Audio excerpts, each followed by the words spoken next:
मैं राजकुमार विश्वकर्मा।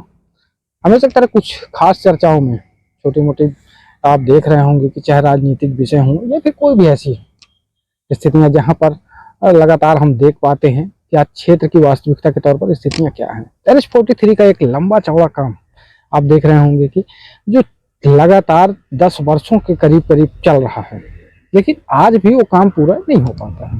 भाई जगह जगह आप देखिए कि जो ब्रिज बनाए गए वो भी डैमेज होते हैं।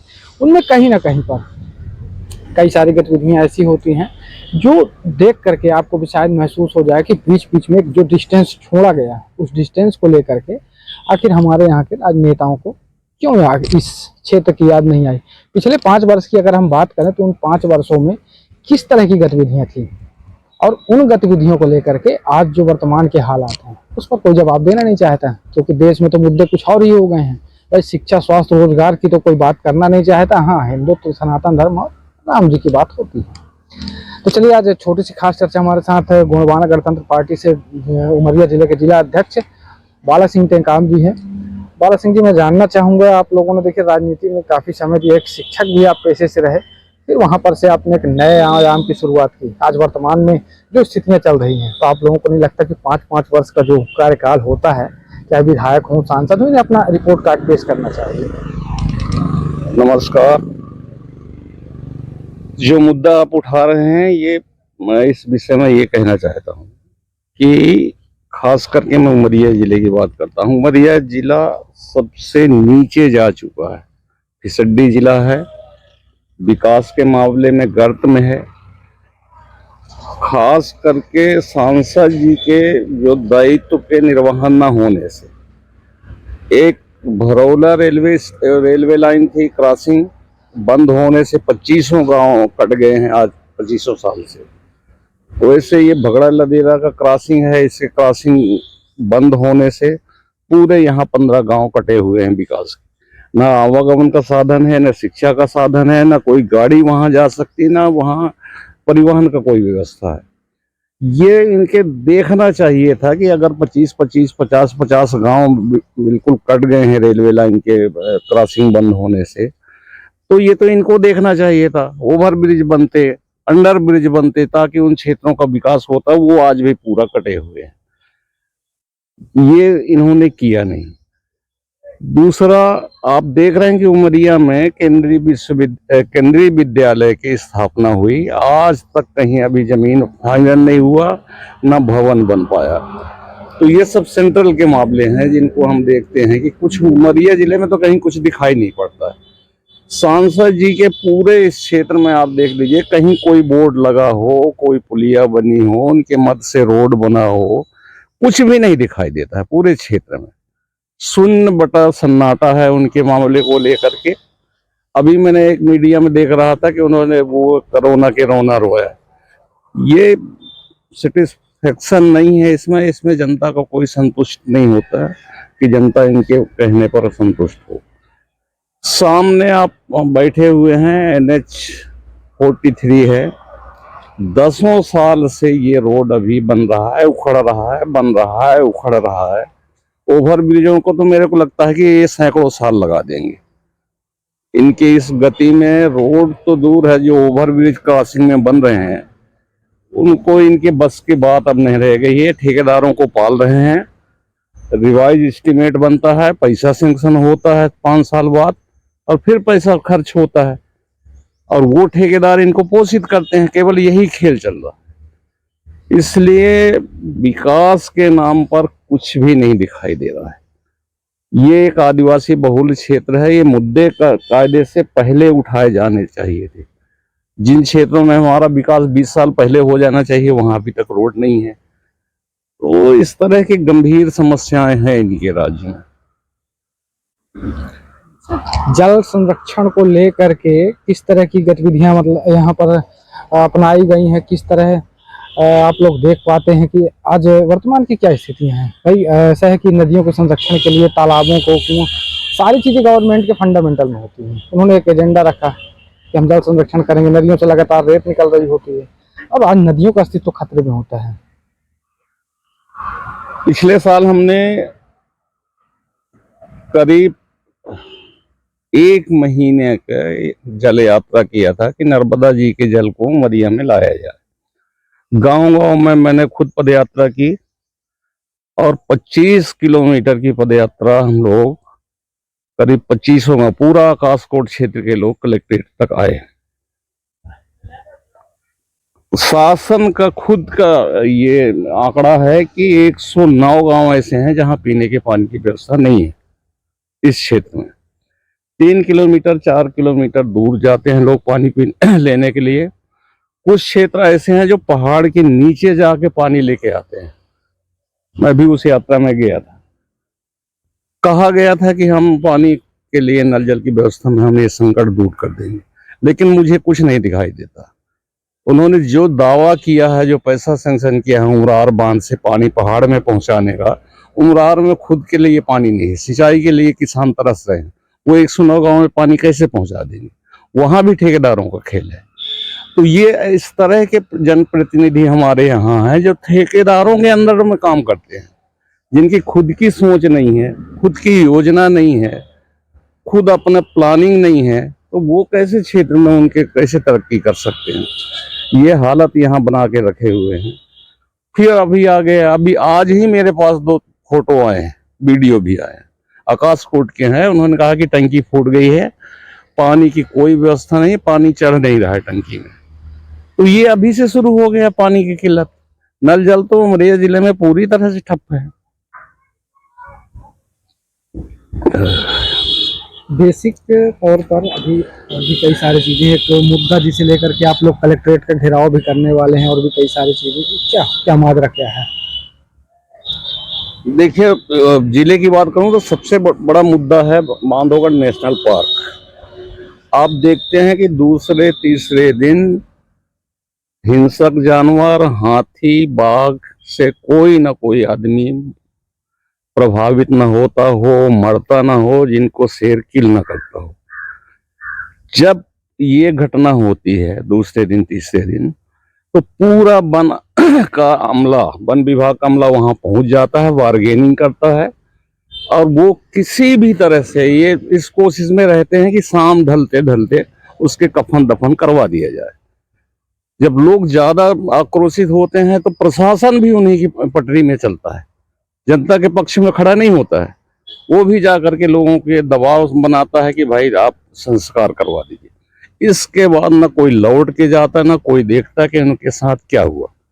हमारा कहना है बांधवगढ़ मामले को लेकर के कि इतने साल हो गए, 75 साल, आज तक अपने बाड़ नहीं बनाया, तार फेंसिंग नहीं की।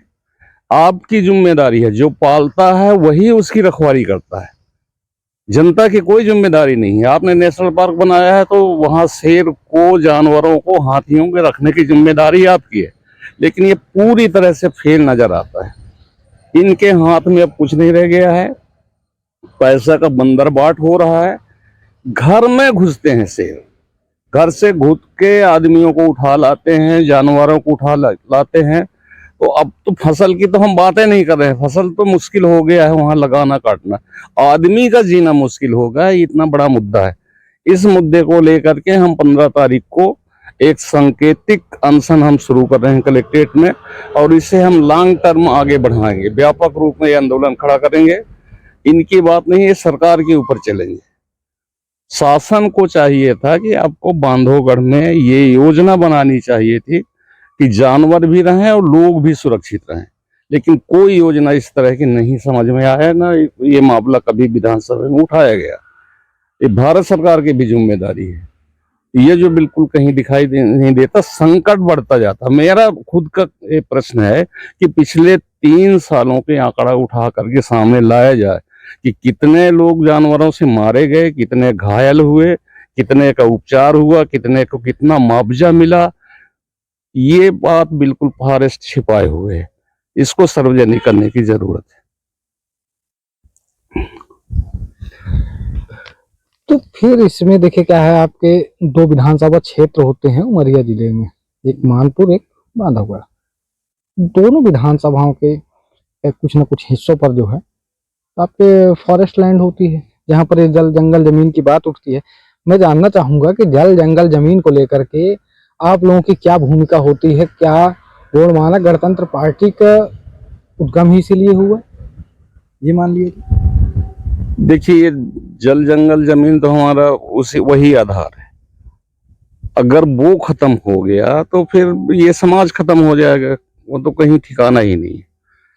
इसको सुरक्षित रखना, इसके लिए संघर्ष करना हमारी प्राथमिकता में है। आप देख रहे हैं कि छत्तीसगढ़ में हसदेव को बड़ा मुद्दा पार्टी ने बनाया हुआ है। उमरिया में बांधवगढ़ को मैं व्यक्तिगत रूप से मैं 3 जगह उठाया। जब गोंडवाना का नेशनल मीटिंग हुई अमरकंटक में, तब भी मैं बोला वहां पर। जबलपुर में पिछली बार मीटिंग हुई, तब भी मैंने कहा।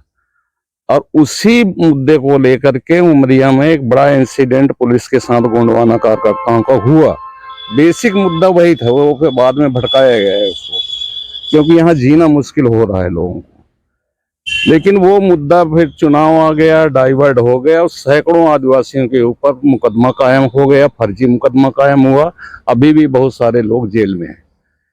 वो उस मुद्दे को हम नवीन तरह से उठाना चाहते हैं कि वो मुद्दा भैया हमारे जंगल जमीन का मुद्दा था, जिसको डाइवर्ट किया गया। वो मुद्दा हमारा यथावत है, उसके लिए हम संघर्ष नए सिरे से कर रहे हैं। जैसा कि मैंने आपको बताया कि 15 तारीख को हम एक धरना अनशन करके हम ज्ञापन देने जा रहे हैं। मैं एक बात और जानना चाहूँगा, देखिए आज की जनरेशन, युवा पीढ़ी किस तरफ जा रही है। आप पेशे से शिक्षक भी रहे हैं, आप फिर आज राजनीति में हैं। मैं जानना चाहूँगा, देखिए आज वोट देने का जो मुद्दा है, अगर आज की युवा पीढ़ी से हम ये कहें कि हमें वोट देना है तो क्यों और किस लिए और किसको देना चाहिए, इस पर आपकी क्या राय होगी? देखिए, हमने खास करके उमरिया जिला में एक गोंडवाना शिक्षा संवाद चलाया है। उसके अंतर्गत हम मैच्योर युवाओं को, युवतियों को इकट्ठा करते हैं, उनसे बात करते हैं।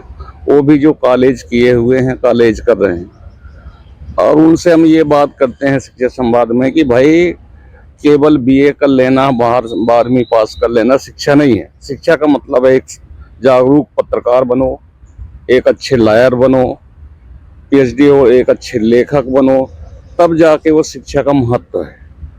आप केवल 12वीं पास करके पटवारी या फॉरेस्ट गार्ड हो गए तो आप शिक्षित नहीं कहलाते हो, जब तक आप समाज में इस लेवल में खड़ा नहीं हो कि आपके पीछे समाज नहीं खड़ा होगा। तो ये कोशिश तो हम कर रहे हैं कि हम समाज में जाकर के लोगों को कह रहे हैं कि भाई आप निर्णय करिए कि आपके समाज का हित अहित किस पार्टी में है, और लगातार हम संगठित कर रहे हैं। हमने अभी अपना अभियान शुरू किया है सदस्यता का, और हमारा सामाजिक आंदोलन लगातार जारी रहता है।